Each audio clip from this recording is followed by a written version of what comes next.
I'm Bill. And I'm Candace. And we're the Disruptors. Hi, and welcome to the Disruptors Show.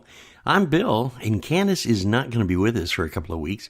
She's taking a short vacation, and I think she's hiding. I think she's actually taking therapy somewhere. People don't realize what tension she can cause herself when she's working with me. So until she comes back, I'll be doing a couple of different slants on the Disruptors, but I think you'll enjoy the show. Today, I want to bring some positive light to business and how business plays an important part in helping those that are reaching out to help others that in need. As I was looking through the wonderful world of the internet news, I discovered a very interesting story that had been published in the Washington Post. The title of the story was "Faced with His Own Death, His Bucket List Was to Help Poor Kids." Isn't that kind of interesting? It caught my eye because it showed how when we devote ourselves in business or in entrepreneurship and also work with the idea of reaching or obtaining a goal, no matter what or where you are in life, you can overcome these obstacles. And I think that this article was really the epitome of explaining that very clearly. Now, Bob used to work in a nightclub as a bouncer. He was beaten up so severely that by two people in 2015 that he had removed from the bar, that his brain was damaged. Last year he learned that he had a horrible tumor on his brain, and it caused him to lose memory and have tremors and severe headaches. To quote, "My doctor said my brain looked as though it belonged to a 70-year-old man." And the 45-year-old mechanic from Springfield, Massachusetts, was almost horrified when he found out a few months later that the doctor had upped that number to a 90-year-old man. Now, there was no way of stopping the deterioration, and the doctor said, eventually, this is going to take your life. He thought about contacting Death with Dignity, a physician-assisted suicide organization. But, quote, "I didn't want to be burdened to anybody." Out of the blue, he received a call from a counselor at an underprivileged school, wondering if he had some extra bicycles he could donate. In fact, he did have some extra bicycles. Quote, "That's what changed my life and my mindset of giving back to those who were underprivileged, couldn't reach out, that Charles decided to make a difference." Now, some people with fatal diagnoses set out to travel and see the world. This gentleman decided to dedicate the time that he had left in giving kids a bicycle. And since the spring of 2017, he has spent more than $10,000 of his own money restoring 1,000 bikes for kids, coordinating with law enforcement agencies in Springfield and surrounding areas to work with police officers to help deliver the bikes, helmets, to local schools. He will go out and adjust seats and handlebars to give kids a safe bicycle, also adding teaching lessons on how to ride correctly. And he did this all through a nonprofit that he created called pedal-thru-youth.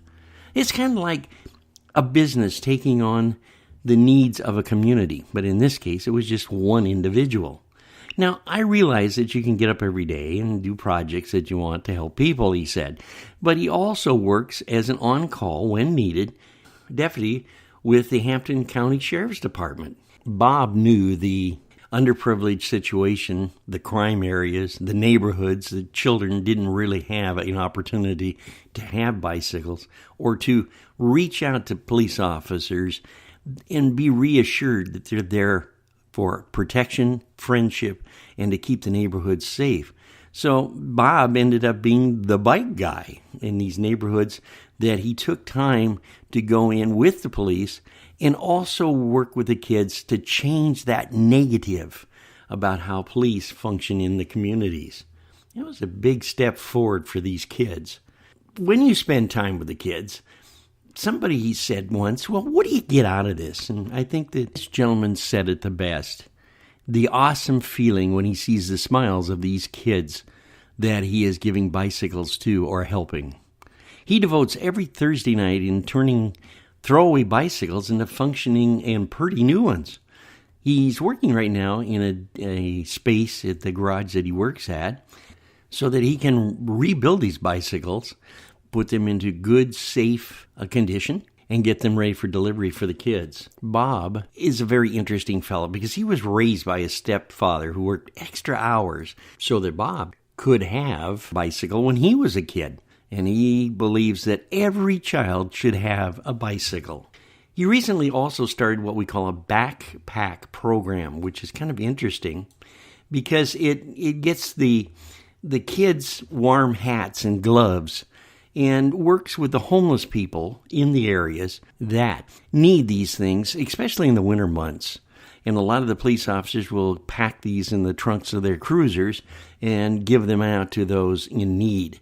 An interesting twist to this story is a very sweet lady by the name of Joanne donated a couple of bicycles to Charles and said, well, I'd just like to see what you do with these bicycles and what kind of programs you're putting together. It was love at first sight. And after she donated these bicycles to the organization, the couple was married in an outdoor ceremony this past summer that included a dunking tank booth. She's now the president of his nonprofit organization. Bob can function very well most of the days, and his doctors have not told him the timeline that he has on how much longer he'll live, because he chooses to dwell not on death or his health. He concentrates on the good life and the life that he enjoys with his wife. The principal of Bolin Elementary School, where Bob has donated dozens of bicycles, calls him just an unbelievable, phenomenal man for the work that he does for those kids, 800 students, by the way, that are living mostly in poverty. You know, a lot of the kids never owned a bicycle. Bob's program has rewarded children who have perfect attendance. So you can see how the school district can use somebody that's an entrepreneur building a community foundation to help kids, how they can change the thinking and environment of communities. You know, the students are now learning to give back themselves. They've helped Bob with the backpack program, filling 100 backpacks purchased by Bob and giving them out at Christmas time. It's incredible what one man can do through a community effort that can make a change for businesses, for the safety of children, and for the well-being of communities. That's exactly the impact that Bob wanted and hoped when he finished and repaired his first bicycle.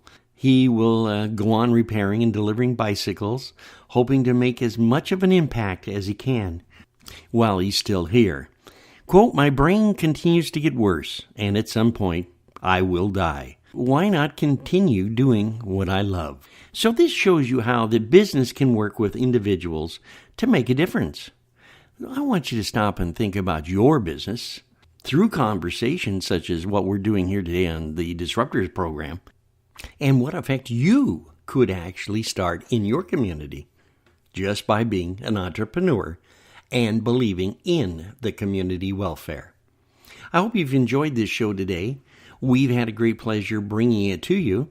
And if you have any questions or comments that you would like to express back to Candace, who is on vacation, by the way, we would be more than happy to send her email directly to whatever institution has her locked away safely in a rubber room and let her read those so that when she comes back from her vacation, she'll have an opportunity to discuss them on the air. Now, here's what you do. Just simply email yourdisruptors@gmail.com. Our special thanks to the Wild Child Group for sponsoring our program today, with the fabulous bensound.com for the music intros that they've supplied us. We really appreciate it. This has been your host, William Lee, with the last word. Always keep us smiling.